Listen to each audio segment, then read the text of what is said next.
imyaka ishitse kwisawa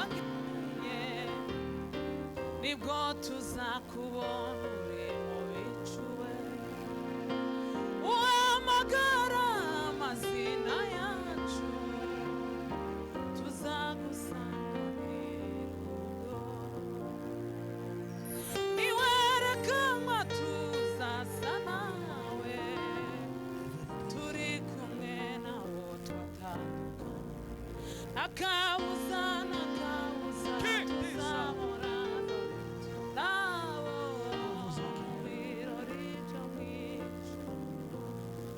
akabuza we n'akabuza bonana nabo yoyoyo mu birori byo mw'ijuru akabuza n'akabuza tuzabona ayimana we rori byo mw'ijuru ishimwe we ishimwe ni ishimwe ni ryawe ishimwe ni ishimwe ni ryawe ishimwe ni ryawe ishimwe ni ryawe hariho bamwe bazinjira mw'ijuru iyo babona ibyiza babikiwe uzoba Jesu bari ku misozi yerade banezeranywe n'umukiza bakiza imibabaro uzobayo Jesu bari ku misozi yerade banezeranywe n'umukiza we basize imibabaro yose uzobayo Jesu abazakoma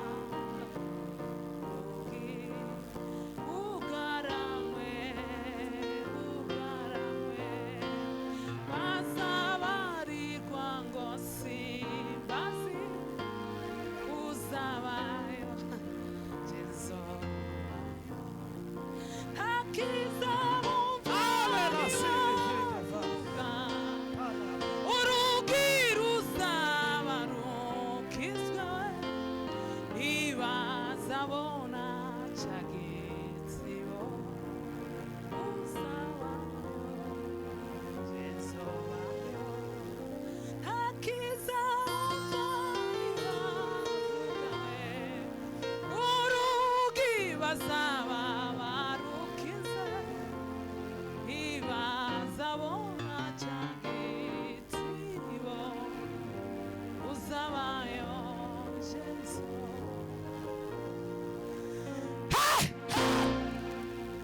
ugiye Aburamu yigeze kumubona shusho y'imfizi dukomeze dutange amaturo abadiyakoni bace mu bantu dukomeze dutange cogiye yari gifashwe n'ibihe byo bihe birarangiye dore yasaraje uriya yasaraje ni mwiza nk'ikizu basuba Aburamu yigeze kumubona mu shusho y'imfizi ntama icogiye yari gifashwe n'ibihe byo bihe birarangiye we dore yasaraje uriya yasaraje ni mwiza nk'ikizu basuba ugaruka kwiba ya ngoma yawe uzawuje guhindura byose cogiye Yesu uzanyibuke Mugusana mwishare twumva ijambo ry'Imana nuko karibu twumve ijambo ry'Imana. Ni mwihangane ngwino twumve ijambo ry'Imana. Ndutira nimubonaga igirere gisiyo kugenda neza araririmba turinde dutaha. Twe ngabacishaho sawa majorite ntiyazakora umukutano. Nibaze muze ntacyo turusha abandi uretse Yesu niwe turusha abatamufite we. Yesu umwana w'Imana yakugezeho ushyirwa ugamurika. Twagiye papa.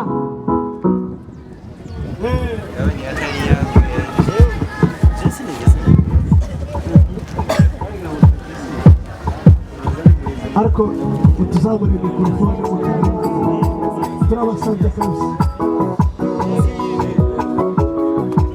Wino maisha katika dunia ni kama kupanda na vuna, napanda katika mwili tavuna uhai vitu.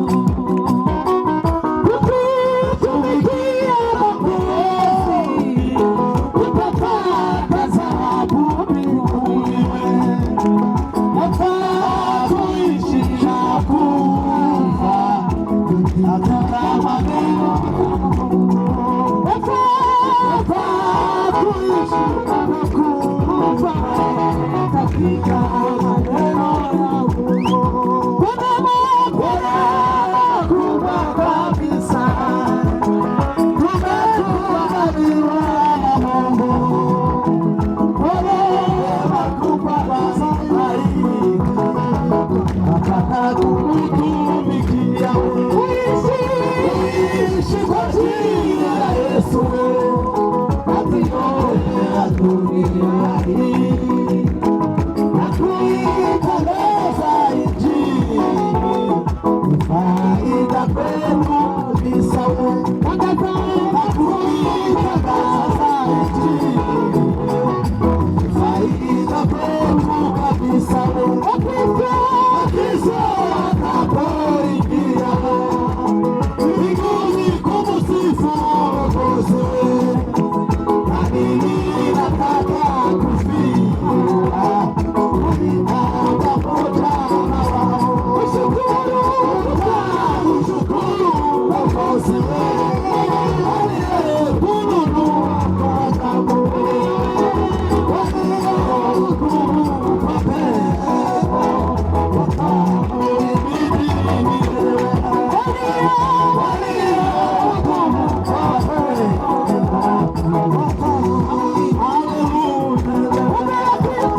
kweli.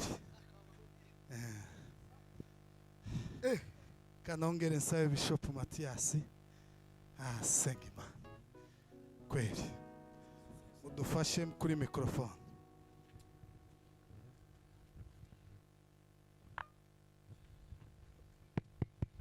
Mana ishobora byose turagushimiye muri uyu mugoroba wa none. Hallelujah.